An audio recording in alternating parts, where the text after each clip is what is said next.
तर माणिकराव कोकाटे यांचा काल राजीनामा झाला। अतिशय चांगला निर्णय कोर्टानं या ठिकाणी त्यांच्या बाबतीत घेतला।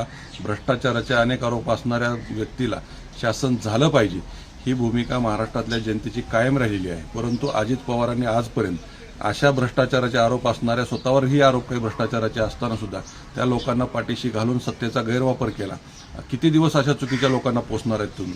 महाराष्ट्राला तुम्ही कुण्या पद्धतीने पुढे घेऊन जायच्या गप्पा मारताय? आम्हाला महाराष्ट्राचा विकास करायचा आहे। तुमच्या मंत्रिमंडळामध्ये अर्धे 80% मंत्री हे भ्रष्टाचाराचे आरोप असलेले आहेत।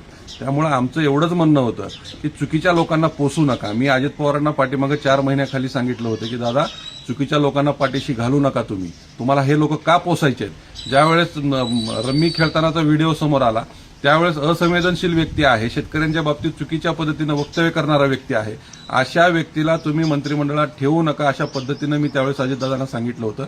दादांनी आम्हाला शब्दही दिला होता, परंतु अजित पवारांनी त्यावेळेस शब्द फिरवला आणि त्याला क्रीडा खातं दिलं, कृषी खातं काढून। आमचं त्यावेळेसही ठाम म्हणणं होतं की अजित पवारांनी शब्द फिरवलाय, अजित पवार हे शब्दाचे पक्के नाहीत। परंतु आज नियतीनं राष्ट्रवादी काँग्रेस पार्टीला नियतीनं असं फटकारलंय, महाराष्ट्राच्या जनतेसमोर यांचा खरा चेहरा या ठिकाणी समोर आलेला आहे।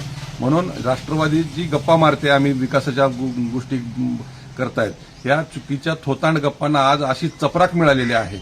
महाराष्ट्रातल्या जनतेसमोर राष्ट्रवादीचा खरा चेहरा समोर आलेला आहे। आणखीन राष्ट्रवादी काँग्रेस पार्टीचे 4-5 मंत्री या ठिकाणी भ्रष्टाचाराच्या आरोपाखाली सापडणार आहेत। यावर कारवाई झाली पाहिजे। महाराष्ट्राच्या मुख्यमंत्र्याचं मी स्वागत करतो, काल तात्काळ त्यांनी मंत्रिपदाचं खातं काढून घेतलं आणि रात्री राजीनामा द्यायला लावला।